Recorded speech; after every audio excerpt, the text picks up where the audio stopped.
Well, hello YouTube, me Fortmaster, and welcome back to another fizzymilkarts reaction with the second part of their fixing the worst FNaF plushies ever, the Twisted Ones videos. So yeah, at the time of me recording this, the first part of this is actually going to be published in, what is it, less than half an hour? So I don't actually know how well the video is going to do. Or how well it's going to do, I should say. But again, like, I loved all of Biz's redesigns, and I loved the first, video of this that Fizzy did. Because even if she's having to work with, like, the absolute, like, really, really weird designs of the, the Twisted Ones, she did a really good job and was able to actually work them in and make them feel like they were still part of, like, the line of plushies that Bizabizao actually designed. Yeah, and even then, like, unfortunately, you're with the source materials, two of them, like, if I remember correctly, it was Freddy and Bonnie.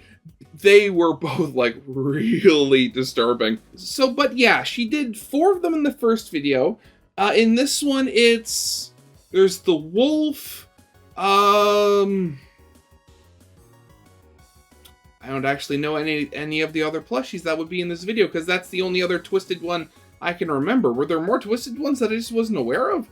I honestly don't know, because, so yeah, I guess I'm going to be going into this video basically blind, aren't I? So yeah, I really don't have anything else to say on the topic, so let's actually get into this video and see how well, these plushies are fixed. So yeah, of course, as always, original videos linked in the description if you haven't seen it yet for some reason. Corner video lead to my Let's Play of the day. And if you like this video or any other video that I make, I'd very much appreciate it if you gave the video a like and subscribe to my channel, because almost 3/4 of the people that watch my videos aren't subscribed, and I'd very much like that to change, because my next big goal is hopefully hit 7,000 subscribers before the end of the year. But yeah, with all that out of the way, let's get this thing started then, shall we? Hi, it's me again, Bizabizao 67. Just wanted to say a few things before we jump into this video, into part 2. Thank you so much for the support on the last one. I did not expect it to get that many views and to get that many subscribers from that video. I remember uploading it and thinking, oh well, a year's worth of work, I'll be happy with 14 new subscribers. I thought that, and I uploaded it. Oh my god, I literally can't express how grateful I am. Thank you so much. Still haven't got a new microphone. This is being recorded on my phone microphone, so you'll hear the audio quality jump as we get into the video, because I recorded the audio for this video ages ago, so you'll hear a slight audio jump.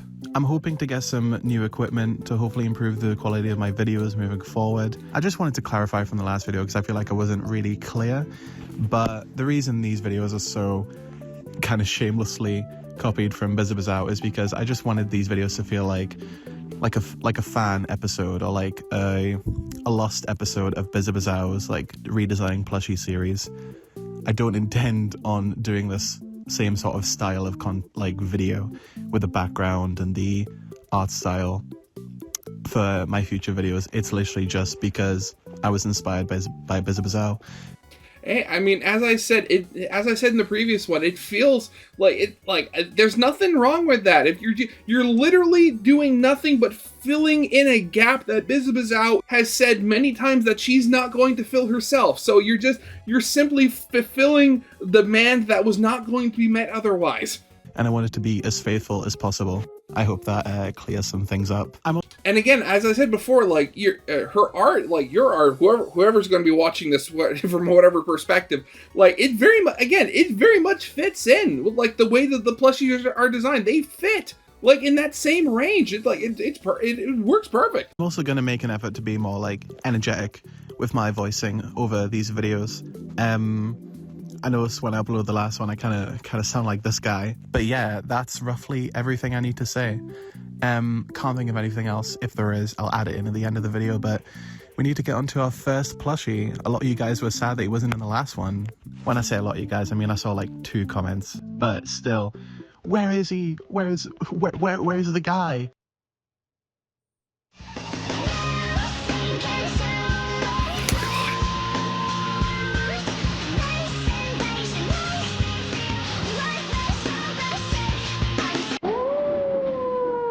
Now this guy is the true Chica of the Twisted Ones. petition to let this guy become part of the main forecast and throw Chica into a wood chipper. I mean, kind of did, only instead he replaced Foxy and became a girl, and became Roxy. So, I mean, your wish is kind of granted that way. Twisted Wolf is kind of just a character. He's kind of just there, but we must redesign him nonetheless.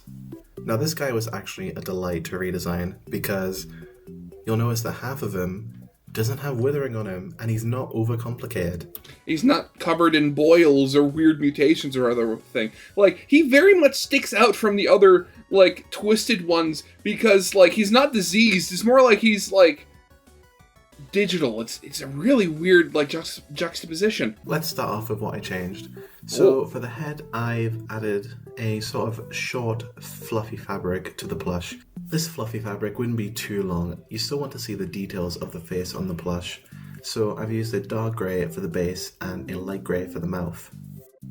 For the eyes, he has a very dark grey sclera with really bright blue irises, almost white.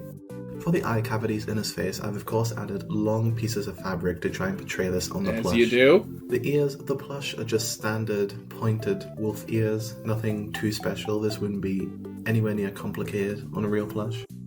Moving to the mouth area, this would be quite complicated, but still feasible on a plush, I believe. Of course, he has an open mouth to match the rest of our plushies so far, and sharp teeth lining the gums. His snout is made up of almost 3 cylinder type plush parts, with 2 full cylinders on the bottom and a kind of half semicircle on the top.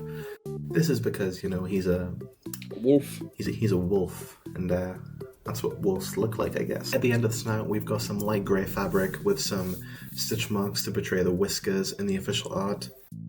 And because this guy is half realistic animal, I've decided to give him one of those realistic plastic dog noses on the end of his snout. I feel like this fits really well with the plush, matching the official artwork of the character. I think a really cool detail of this plush would be adding the mane to the back of the head. If you look at the official artwork, the wind is kind of sweeping the mane of the wolf to the side. I don't know if this is part of the design or just the wind in the artwork, but of course we're trying to match the official artwork as close as possible, so there you go. I mean, I could see it being, you know, lopsided and uneven like that in, like, official or in stuff like that outside of the wind. Because, like, you look at the one side, and as said, it's like it's all natural and not withered, while the other side is sort of, like, digitally dissolving, I guess would be the right word. So I guess you could say that, like, oh, it's just, you have less hair on the other side because, again, it's like, there's less of him there. If you look at the reference art, you'll notice that the transition line between animatronic and Wolfman doesn't really go straight down the middle. It's more of a diagonal transition, yeah. Just missing the head if you draw a line on Photoshop. To convey this transition between wolf and animatronic, I've used a long stitch mark across the body, sectioning off a light grey from a darker grey. This is to further differentiate the two halves of the character. Of course, we have to give him a few stitch marks to convey that this is the withered costume part of the character, as well as adding 2 little grey spikes on his arm just to convey the fur on the animatronic side. And since he's simpler than the rest, there you have it. He's pretty much finished. Very nice. Of course, he has the long stitch marks to convey the claws, but I swear, honestly, I know what this is for like the mane or whatever you'd call it on the wolf, but honestly, it looks like a mullet, and I love that. That's about it. I really like the way this guy turned out. He has a really cute face, and out of the ones I've redesigned, this is probably the one I'd want to own in real life the most. But yeah, there, he's done. Twisted Wolf. Scott must have been a real Twilight fan, mustn't he? Now that we have the main 5 out of the way, we can finally get on to the 3 bonus characters. And who are these characters? I don't know who they would be. This redesign. Number 3, are you a believer? Of all the things to possess, a Justin Bieber action figure might not be the worst choice a poltergeist could make, yet that appears to be exactly what happened. A YouTuber named Geek Girls made a series of videos after his daughter complained that Oh my god. I'm sorry, I zoned out there. What happened? Sound the alarm, deploy the confetti. This girl absolutely has zero withering. My life expectancy has shot up to 2 decades thanks to this fact. Anyways, let's get into it. Ella doesn't have an actual Funko plush, so this is our first original, I guess you could say, technically. Oh, okay. I felt that this would make it harder to design since I didn't have a pre-existing base to go off of, but we have an official artwork, and a lot of her details are similar to Circus Baby. I mean, she's literally meant to be a version of Circus Baby in the Twisted Ones. Don't critique my FNaF lore knowledge. I swear I'm an expert, I'm just focusing on redesigning these guys first. I'm not really gonna get fact accurate. No, how dare you? You must get facts right at all times if you're a FNaF fan, otherwise you will be cast out. I used a human base similar to that of Bizabazow's Baby and Bloom Boy plushies that she redesigned. I've adjusted the head shape to try to give her more chubby cheeks to convey the point that she's a doll. The fringe of the character would be this thick plush part which would sit on the front of the head, with the curls being 6 separate segmented plush parts kind of attached to the back of the head. I feel like this would work quite well on the plush.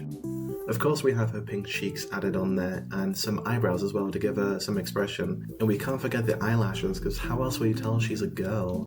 Of course. Again, you know, the weird fact that men have larger eyelashes than women on average, you know, set aside.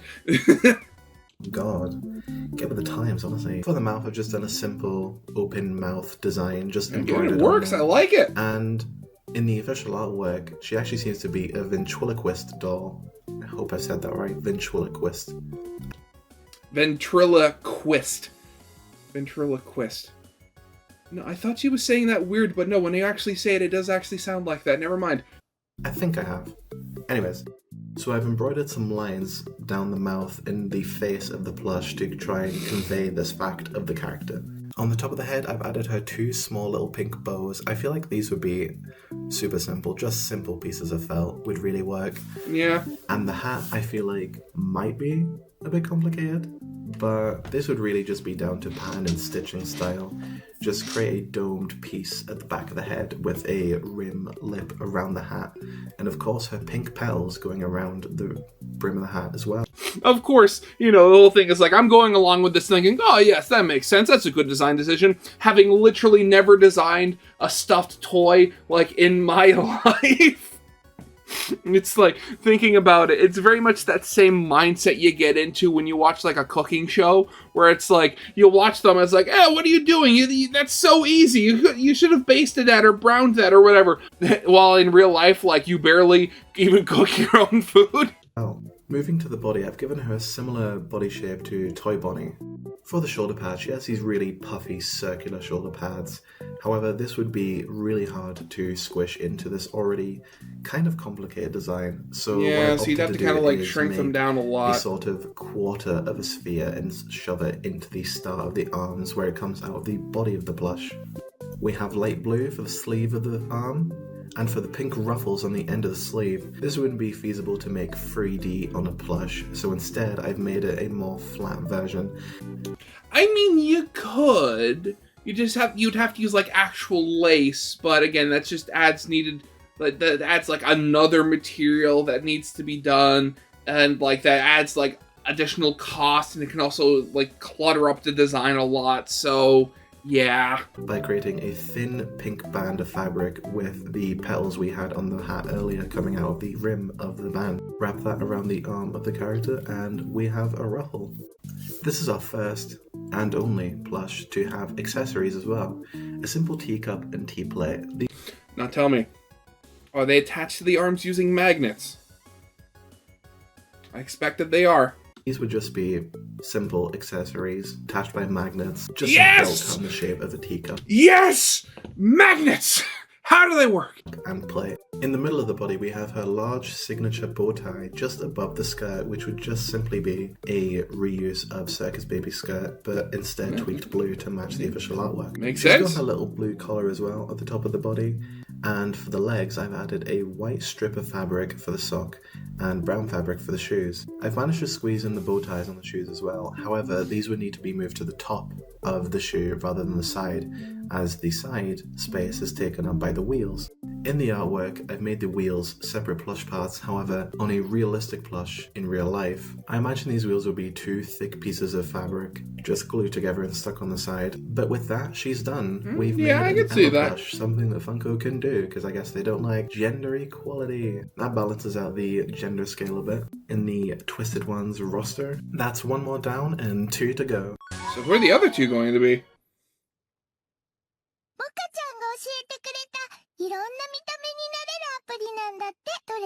This is the story of a man named Stanley. I know I said it earlier with Wolf, but this might be my favourite redesign I've done out of these plushies so far. Did a lot of research and sketch work when redesigning this specific plush, so I hope you enjoy the design just as much as I do. Oh, wow, I had completely forgotten about the rocking horse. Man, again, it's been a long time since I've really thought about, you know, the Silver Eyes trilogy, like, in any, depth or anything. So, but yeah, really? They made a plushie of the little rocking horse? What? Now this is the worst plush Funko has ever made. Hands down. Oh my god. Let's save him already before he bleeds out. For the body of the plush, I've given it a similar shape to the other plushies we've had in the past. However, when researching other unicorn plushes to redesign this character, I found that a lot of other unicorn plushes have this sort of sitting pose with the front limbs in front of them and the back limbs kind of sprayed out. I wonder why that is, because horses don't do that very often. So I've adjusted the typical body shape for these plushies to match that fact of other unicorn plushies. I think this is a cute detail. It makes them look more like a cuddly plush toy instead of a box. Of course, Stanley does still have some withering, so to match this, I've given him little stitches, stitch marks in between the limbs and the body of the plush. To match the style of a plushie, I've made the tail of the character more poofy at the end with a little flick to represent the hair at the tail. Moving to the head, I've taken the usual snout base used on the other Freddy plushies. Oh god, he looks so derpy. I want him so badly! And enlarged it basically to make the horse snout for the unicorn. When it comes to the mouth, it's quite a prominent design feature on both the official artwork and the original plush. However, I think the original plush proves that this isn't a really translatable part of the design. Yeah, honestly, this design right here looks more akin to the Joker than anything else. To plush form, it makes it look less cute and cuddly, so to counteract this, I've given the plush more of an overbite smile with teeth sticking out at the front. It looks like something out of Wallace and Gromit. I like it. To match this overbite, I've made the eyes a bit more wall-eyed, pointing in different directions, making him seem more like a broken, old childhood toy. Around the eyes, I've also added thin rings of black fabric, just to convey the fact that this guy's still broken down and kind of has sunken-in eyes. Yeah. At the top of the head, we have the ears, which are just simple ears that we used on the other plushes, just changed in shape more to match that of a horse's ears. And as for the horn of the unicorn, this would just be a simple plush cone shape with embroidery up the length of it to portray the spiral pattern the unicorn horn has. The mane on the back of the head is the simple same plush part we used on the tail, poofy with a little flick at the end. To fit in line with the artwork, I've made the colours more washed out and muted, and the green part of the mane flicks over the head like it does in the official artwork. Of course, at the end of his limbs, we've got his purple hooves, which are complemented by the wheels that we used on Ella. These again would just be simple pieces of fabric just glued together and on the sides of the plush limbs. It works! I like it! He's finished. Stanley the Unicorn. Give him a round of applause. He really needs it. Again, like, this... Why is he just a head on a blob with wheels? Like, who designed this? Now, who's the last one? Now, just on to the last plush. I know, our journey with each other is coming to an end. Try not to cry, guys.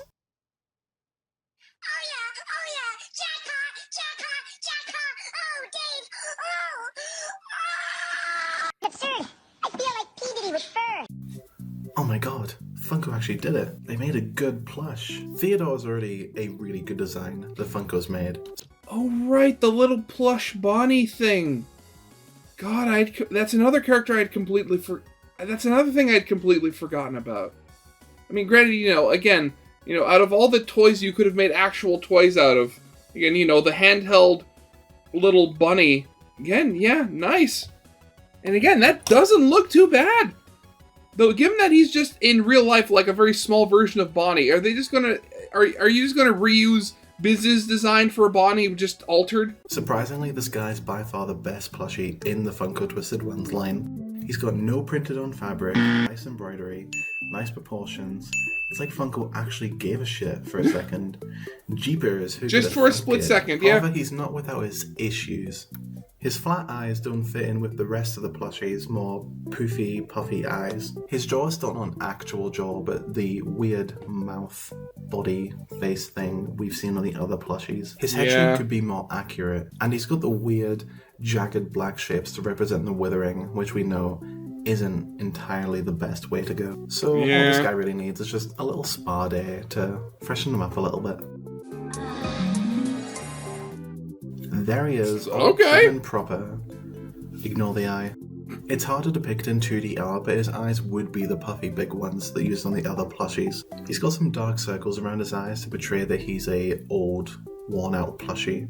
I do really like this cracked tooth that Funko gave him, however we are trying to be accurate here, so unfortunately we have to get rid of this design detail.